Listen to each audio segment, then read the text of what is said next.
Hi folks, we're going to talk about the warm-up for the introduction to logarithms. It's the one where the professor starts talking about the acidity of citrus fruits.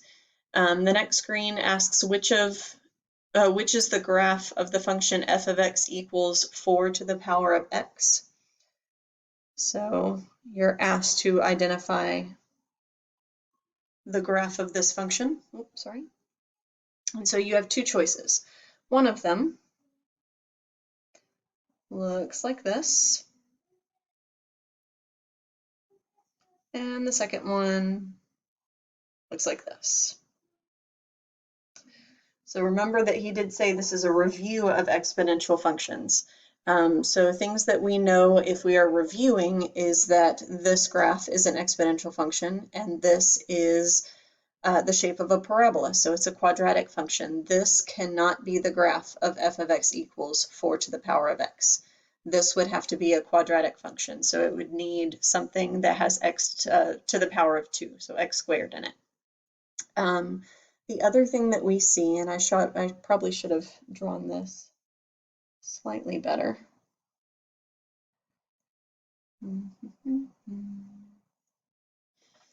One of the things that we see is that when x is 1, if I go up 1, 2, 3, I see that it crosses at 4, which refers to the base of your exponential function. So again, that helps you to see that this is the correct answer for the warm-up for the function f of x equals 4 to the power of x. It then asks you to complete the sentence. The domain of it should be f of x equals 4 to the power of x, not 4x. So the domain from the left to the right of this graph, so from the left side, let me get a highlighter here. Here we go. Oh, hang on, that's not a highlighter.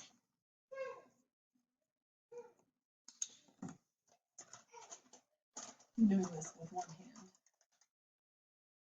So from the left side to the right side, we actually go from arrow to arrow, which means that the domain is all real numbers.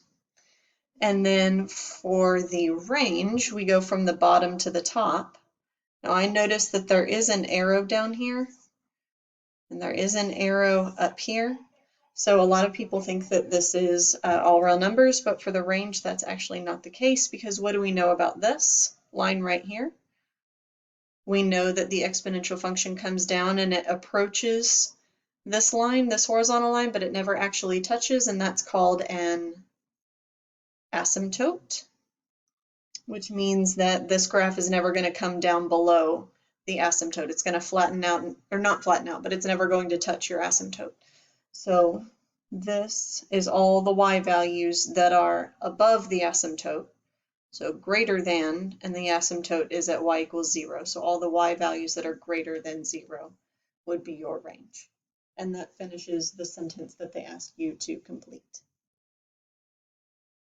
So the next screen in the warm-up asks you to analyze the characteristics of an exponential function with a base between 0 and 1.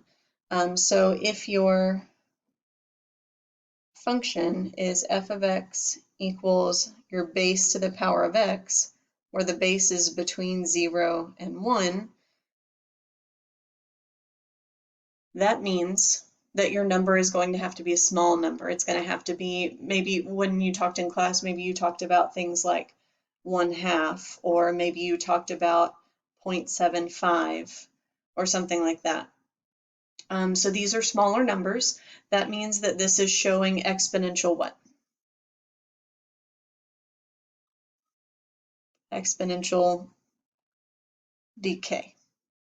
So these are smaller numbers.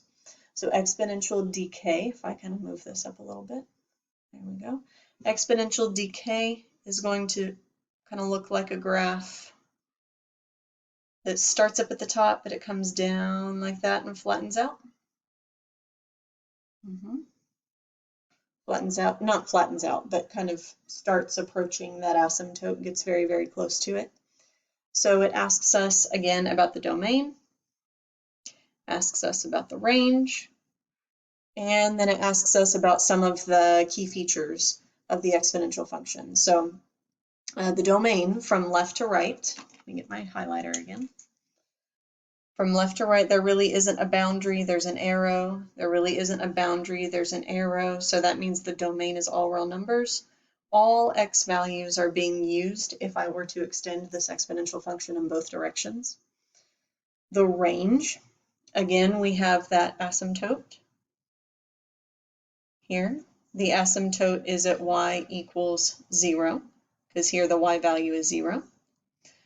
And the exponential function doesn't come down below y equals 0, so the range is all the y values that are above y equals 0. So all the y values greater than 0. And if you recall, we don't have the or equal to sign right here because y is not equal to 0. We don't have any points where y is equal to 0 because what's at y equals 0? We have that asymptote. And the graph is never going to come down and touch the asymptote, so that means that y equals 0 is not a point on my exponential function. The other things that it talks about are the graph has an x-intercept of 1. So an x-intercept of 1 would be somewhere, get my other pen. So an x-intercept of 1 may be right here, be a point right there. That does not happen because an x value of 1 would mean that it has a y value of 0. And that doesn't happen because we have that asymptote there. The graph has a y-intercept of 1. So a graph having a y-intercept of 1, that is true. The function is always increasing. Well, here I definitely see the function from the left to the right is going down, so it's definitely not increasing. The function is always decreasing.